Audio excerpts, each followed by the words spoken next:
کرتے ہیں کہ ایک مرتبہ حضور صلی اللہ علیہ وآلہ وسلم کی بارگاہ میں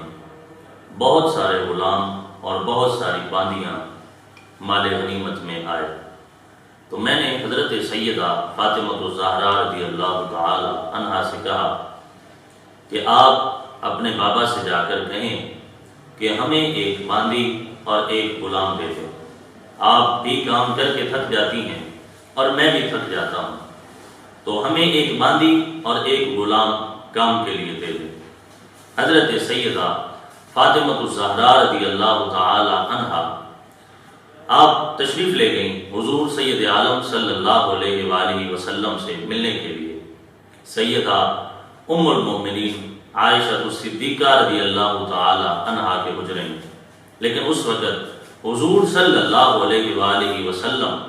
مال غنیمت کی تقسیم میں مصروف تھے۔ کافی دیر انتظار کرنے کے بعد جب حضرت سیدہ فاطمہ زہرا رضی اللہ تعالی عنہا واپس اپنے گھر آنے لگی تو ام المؤمنین سیدہ عائشہ صدیقہ رضی اللہ تعالی عنہا نے پوچھا کہ آپ کے آنے کا مقصد کیا تھا، کیا کوئی بات ہے تو مجھے بتا دیں، میں رسول اللہ صلی اللہ علیہ وآلہ وسلم کو عرض کر دوں گی۔ حضرت سیدہ فاطمہ زہرا رضی اللہ تعالی عنہا نے کہا کہ میں اس مقصد سے آئی تھی کہ بہت سارے غلام، بہت ساری باندیاں حضور صلی اللہ علیہ وآلہ وسلم کی خدمت میں آئے ہیں، تو ہم چاہتے ہیں کہ کام کے لیے ہمیں ایک باندی اور ایک غلام دے دیا جائے۔ مجھے حضور سے کہتے ہوئے یہ شرم آتی ہے، آپ حضور صلی اللہ علیہ وآلہ وسلم کو میری طرف سے یہ پیغام دے دینا۔ جب حضور صلی اللہ علیہ وآلہ وسلم اپنے گھر رونق افروز ہوئے تو حضرت سیدہ عائشہ صدیقہ رضی اللہ تعالی عنہا نے حضرت سیدہ فاطمہ زہرا رضی اللہ تعالی عنہا کی آمد اور ان کے آنے کے مقصد کو حضور کے سامنے رکھا۔ حضور صلی اللہ علیہ وآلہ وسلم یہ سن کر خاموش رہے، آپ نے سکوت فرمایا۔ عشاء کی نماز پڑھنے کے بعد حضور صلی اللہ علیہ وآلہ وسلم سیدھے حضرت سیدہ فاطمہ زہرا رضی اللہ تعالی عنہا کے گھر تشریف لے گئے۔ اس وقت وہ سونے کے لیے لیٹ چکے تھے۔ جب حضور صلی اللہ علیہ وآلہ وسلم گھر میں داخل ہوئے تو انہوں نے آپ کی تعظیم کے لیے اٹھنا چاہا تو رسول اللہ صلی اللہ علیہ وآلہ وسلم نے انہیں اشارہ کیا کہ بیٹھ جاؤ۔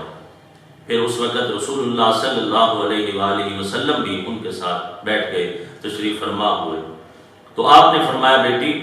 مجھے عائشہ نے بتایا ہے، تمہارا آنا بھی بتایا اور تمہارے آنے کا مقصد بھی بتایا تھا، لیکن جتنا بھی میرے پاس مال آیا تھا میں نے وہ بدر کے شہیدوں کے یتیم بچوں میں تقسیم کر دیا ہے، لیکن کیا میں تمہیں ایک ایسی چیز نہ بتا دوں جو تمہارے لیے غلام اور باندی سے زیادہ بہتر ہو، زیادہ اچھی ہو؟ تو حضرت فاطمہ زہرا رضی اللہ تعالی عنہا اور حضرت علی کرم اللہ وجہ الکریم دونوں نے عرض کیا، جی یا رسول اللہ صلی اللہ علیہ وسلم ہمیں وہ ضرور بتا دیں، ضرور ارشاد فرمائیں۔ تو آپ نے فرمایا کہ سونے سے پہلے جب تم سونے کے لیے لیٹ جاؤ تو اس وقت 33 بار سبحان اللہ، 33 بار